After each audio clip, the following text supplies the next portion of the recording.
Yo, what's up everybody? It's Peace-Eye. Welcome to another video. So once again, I took Orcust to locals last night. It was actually insane. 5-round tournament because we had exactly 32 players. So that was really cool. So the payout was amazing for the prizes. I ended up going 5 rounds undefeated. All 5 duels are on the channel. So check those out over the past 2 or 3 days. But yeah, it was amazing. And I'll show you guys my updated list. I did add another engine to it. So we'll just get into it and with all the explanations and stuff. So here is my 45 card updated Orcust list. Oh, here's my entire box of Battles of Legend Monster Mayhem that I won for getting first place after 5 rounds with 32 players. So that was pretty cool. Shout out to TGS and Tinley. All right, starting off with the Orcust engine. So this is extremely strong. Whenever I drew Gearsu, it was basically game over because this does so many things. Unless you're Veiling or Imperming it, both of its effects are extremely powerful. Being able to dump to start your Orcust engine, and then also being able to make tokens to easily give you link bodies for Fiendsmith engine is really great. So also 3 Harp Horror. And then for the one-ofs, I played 1 Simple Skeleton. I'm still playing the 1 Nightmare, the 1 Wand, and the 1 Crown. I think all of these are absolutely necessary. There was a situation where I drew my 1-of Skeleton and I needed it in Graveyard. So I was able to special summon my Galatea Eye from Graveyard because I had Babel up. I was able to discard the Skeleton to search the World Crown. And then later I was able to use Nightmare to increase the attack of one of my monsters, dumping the World Wand to activate its ability to special summon the recently searched World Crown from my hand as an extra disruption. And I was actually able to utilize that to negate and destroy my opponent's Spirit Dragon's tag out effect, which was a great. Shout out to Emmanuel. But this engine is insanely good. Very strong, very concise, very recyclable. You just have to know how to play your deck, because obviously I'm playing a bunch of engines. It's not pure Orcust, spoiler alert. But if you know how to play with your engines, they'll last you forever, and it's very strong. A ton of pushes. Then the 2 searchable cards, or well, settable cards, I guess. You've got your Orchestrated Babel to make everything a quick effect. You definitely want to prioritize this because there's other ways that you can access negation. But if you're looking to actually get towards engine, or if you like just draw the Horus engine or something like that, you can actually utilize this to have access to your full Orcust combo on turn 3, because you can use this to negate something and then banish it from your graveyard to lock yourself into Dark Machines for the whole turn. But this basically searches Gearsu, and then you can really do some really good damage and climb up into your Link 4 and add this back from your Banish Zone to your hand, which is actually insane. So yeah, this engine's really strong, really powerful, the main engine of the deck. All right, next up is the Bystial engine. I wanted to include some Bystials on the list. I wanted some more access to a level 8 body. So 3 Lubellion, 1 Magnemut, and 1 Baldrake. Where is the Druisworm, Papa Peace-Eye? It's at 1. It's got to be good, right? I don't think Druisworm is good. This is an actual disruption. Spoiler alert for the extra deck, I do not play IP Masquerena. And when I'm going second and I'm using a Bystial to like out whatever, it just wasn't optimal for me. The best case scenario is that you're going up against a detonator. You use your Bystial Druisworm, you summon it, and then you try and send their detonator. But they always use the cross negate anyway, so like it doesn't even matter. I opted to just play the Baldrake because it was just so much better. You get to tribute something from your field to banish an extra deck monster or a ritual monster, which is just unbelievably broken. So this is my main choice for the Bystial package. So just these 2 targets, which was totally fine all day. And then the Branded Regained. This is one of the many ways that you can get a bonus draw in this deck. I love to bonus draw. If I get drolled or if I have to droll myself like I did in tournament, that's fine.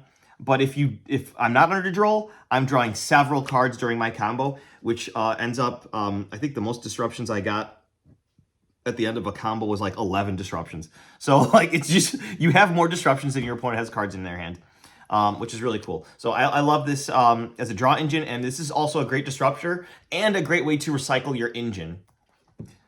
And don't forget the Magnemite can add from graveyard. All right, so next engine I played was the Horus engine. So this is really strong. Shout out to Team Bad Cards for the 3 Imseti. I opted to only play 1 Happy and the 1 King Sarcophagus. In the past, I used to play 2 King Sarcophagus, the Dwamatef, sometimes a field spell, but now I just use it as a concise way to get some bodies on board. I was sick of bricking. Now the only brick is the Happy, which is really nice.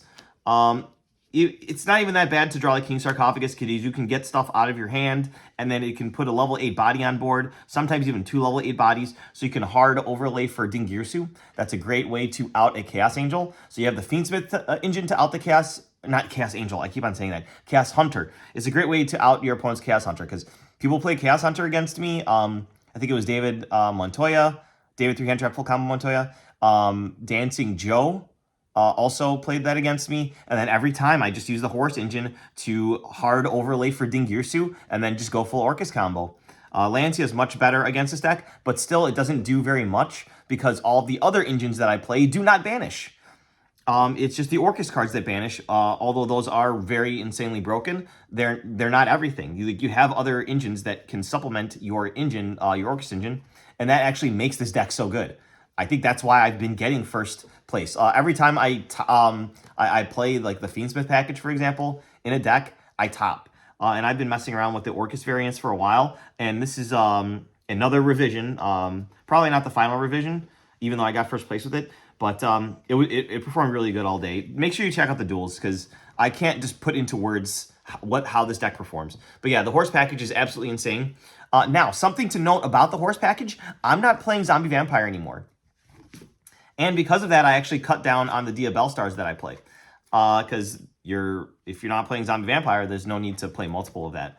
I opted not to play Zombie Vampire. I know I spoke about it previously, that it was very good to be able to see what your opponent's on, and then extend, and then possibly access engines that you hadn't accessed before.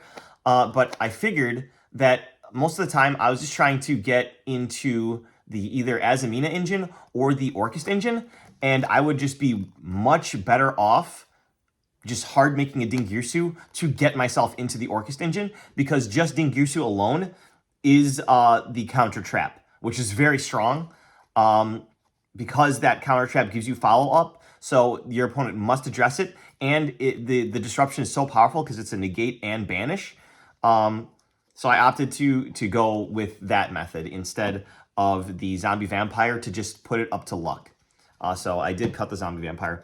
So next up is the Azamina engine. So I used the Diabell Star to get myself into the Azamina engine. The other monster I play for the engine is the LZ Azamina of the White Forest. I've talked about this in length before. Not only does it have applications with making the Chaos Angel, which is broken because when it's synchro summoned, you get to search a Sinful Spoils card.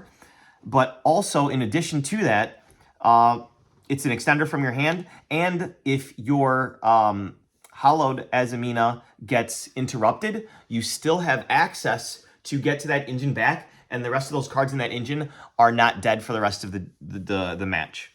So 3 wanted to be able to search your Diabell Star. 1 Deception now. I used to play 2 of this as well. And then the 1 Hallowed Azamina. So if this gets Dominus, you on the next turn, you can use your Deception that's still there to search your Azamina LZ of the White Forest, special summon it, link off with it, or just leave it on field. Shuffle it into the deck to access your Azamina again, and then you can actually use this to start your engine up again, which is really great. And then you gotta play the Sinful Spoils of Slumber Morion. This card's amazing. It targets a face-up special summoned monster. You can dodge stuff. I think I talked about this in one of the last deck profiles. I was able to Book of Moon my DDD Wave High King Caesar, and that is how I was able to dodge a negation, which was really strong. So yeah, super concise package now. Now that I've cut down everything, like all the fluff in the deck, and I know how to play optimally, side decking is a little bit harder. I haven't mapped out all of the siding patterns, so It's not as easy to side, but the deck is way more consistent and you win more often with it. So I think it's worth it. So that was the 5th engine of this deck, and the rest is just the defensive cards. I lied, that was the 4th engine. The 5th engine is the Fiendsmith engine. I can't believe I forgot about this. This is the most broken engine in the game. I don't know what I'm going to do once they hit this deck again. So the 3 Engraver, the 1 Lacrima, the 1 Sanct, plays around Droll really well, and I've never owned a Tract anyway. And then the 1 Fiendsmith in Paradise, broken card. Yeah, I mean, not much to say about that. Now the rest of the package is defensive cards. So I played 3 Ash Blossom for the Mulch Armies, 3 Droll and Lockbird for the Mulch Armies. I was able to Droll and Lockbird myself when Dancing Joe activated. It was either Fua or Meows, but either way, like... No, I think it was a Fua. Because against the Meows player... I think I opted to not summon from the graveyard at all. I think that was a manual. Yeah, so against the manual, I opted to just not summon from the graveyard at all, maybe once, which is great that you can play around that Mulch Army.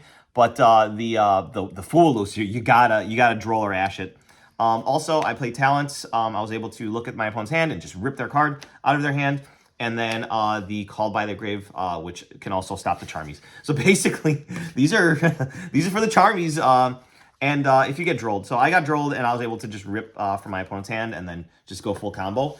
Because you only really need to search once or twice. Anyway, extra deck. So this is also updated. Obviously, I took up the Zombie Vampire. So for the Orcust package, the Galatea Eye, all you need is 1. Galatea, the regular one, the Link 2, all you need is 1. But by only playing this small package that I'm going to get into, you don't get to play the Foolish Burial Goods for the Crescendo, because you either need another Link 2 or a Link 3 to actually capitalize on that and end on the Link 4 to add back the Crescendo. So that's unfortunate. So if I can figure out a way, maybe I'll play Pure later on, or maybe like less of the other engines so I can have a bigger extra deck. But yeah, Foolish Burial Goods dumping the Crescendo is not full combo in this deck, so I opted to not play anything that could get the Crescendo into the graveyard and start the combo off that way. You don't need that type of consistency with all the other engines that by themselves are enough to hold you over until you draw into your Orcust engine. There's games that I've won where I didn't even access the Orcust engine at all. It's just the main engine of the deck that I'm trying to get to that gives me a lot of disruptions, but the way that Girsu and all the other starters, honestly, bridge you into the Fiendsmith engine. Like, you can start with Harp Horror, and that's full Fiendsmith combo plus full Orcust combo. So it's just actually insane. So the 1 Ellen Girsu, and then the 1 Ding Girsu. So yeah, this is the only rank 8 in the extra deck. So the Horus engine is either just being extra link material, or you're hard making Ding Girsu, which is a great way to out things that are annoying you. So that's the Orcust engine. Next up is the Azamina engine. Remove Restialago and Azamina Ilia Sylvia. For this tournament, I was testing at home, and I cut the Murecielago, and you cannot cut the Murecielago. You need this card. It just makes the engine so much better. It's unbelievable. It basically gives you the extra body and the Book of Moon. So, like, you absolutely need it. Next up, Fiendsmith engine. We've got Requiem, Moon, Sequence, Egnumde. Oh, this is a great addition. Being able to just hit over stuff with your 7,000 attack point Desiree is just insane. The Desiree, of course, great disruption. Even if it's on field, you summon your Baldrake, you tribute this off, you get to banish their thing, and then you get to send back something to send their card to the graveyard. Very great. The Necroquip Princess. This is another way you can bonus draw. I love bonus drawing off of this. So you have many cards that can trigger it. Your Ash Blossom can trigger it. Your Fiendsmith Engraver can trigger it. Your Horus Imseti and your Bystial Lubellion can all trigger the bonus draw effect of this. And I just love it. One of the many ways I can draw extra cards. The DDD Wave High King Caesar. And then the Chaos Angel. So this card is absolutely broken. This has really been insane for me lately. Because of its ability to not be affected by monster effects if you use a light monster. You're either using your Lacrima or your LZ Azamina to make it. And it just makes it so that your opponent's disruptions and negations don't matter. You can out their boss monsters. And people really, I guess, don't see it coming. And there's many different ways to make it, and it's just extremely powerful when it hits the board 3,500 and you get to banish something, and most of the time it's unaffected by monster effects. Chaos Angel is one of the best cards in the extra deck, and I can't believe there were tournaments where I wasn't playing it. And then finally, shout out to Team Bad Cards for the SP Little Knight. You gotta play it in your extra deck. Side deck, I don't think this has changed. The 2 tokens for the Gearsu, I wish I had World Legacy tokens, but I just don't. Nibiru token. Spoiler alert, there's no Nibiru on this list. This is only for when my opponent Nibirus me. But guess what? When you Nibiru me, I don't care, because my combo still keeps on going, which is insane. Which is probably why I've been winning so much. 3 Artifact Lancia. This card is hilarious, especially when you draw 2 of it. But yeah, you just do your Orcust things, and then you Lancia your opponent, and then they can't do anything. It's really funny. 3 Ghost Bell. This is just really good in graveyard decks like Drytron or Orcust or Fiendsmith, because it stops like the Bystials, Called by the Grave. This is probably the best feeling in the world, activating a Ghost Spell in Haunted Mansion against the Called by the Grave. And it's just really good to stop like Mitsuguri, for example. You can even stop your opponent's March Hare if they're playing Malice as well, which can really stifle their plays. So it's just a really powerful hand trap that just negates activations, and then your opponent has to just keep on going with that. Next up for the back row decks, I still have to play the Harpy's Valley Duster and the 2 Lightning Storm. These are tried and true. I really like these. 3 Forbidden Droplet, which is, I mean, just a mainstay. Especially going second when you can get your Orcust bricks out of your hand, or some Fiendsmith cards out of your hand, which is really nice. It's really good. And then finally, I opted to play 3 Mistake. So I don't lose to Droll at all, really, because the Orcust engine and the Fiendsmith engine can both play under the Droll and Lockbird lock. So I opted to try the Mistake Floodgate, because I only have 1 Mistaken Arrest, and I wasn't just going to play a 1 of Mistaken Arrest. I really like Mistake because of that Floodgate ability, and it sticks around. So if I'm playing a deck that must search, like Mitsuguri Ryziel or Mitsuguri Ryziel, you can just stop them from searching altogether, and they'll never get to search, ever. They try to search, you chain this, they don't get to search it, like, because they can't add. It's insane. So yeah, that was the first place undefeated 5-round deck profile. I don't know how I always end up talking for 20 minutes, but obviously I'm really passionate about Orcust, and these engines. They just mesh so well together. Go ahead and try this deck, and then if you're having trouble with some test hands that you're doing once you build it, take a look at the channel and see the duels and see how I do it, or put a comment down below and ask for combos there. I did already post a combo video with a similar list the other day, so search that, and hopefully you guys enjoyed the content. We'll see you in the next one to open up this box. All right, guys, go ahead and subscribe. Bye-bye.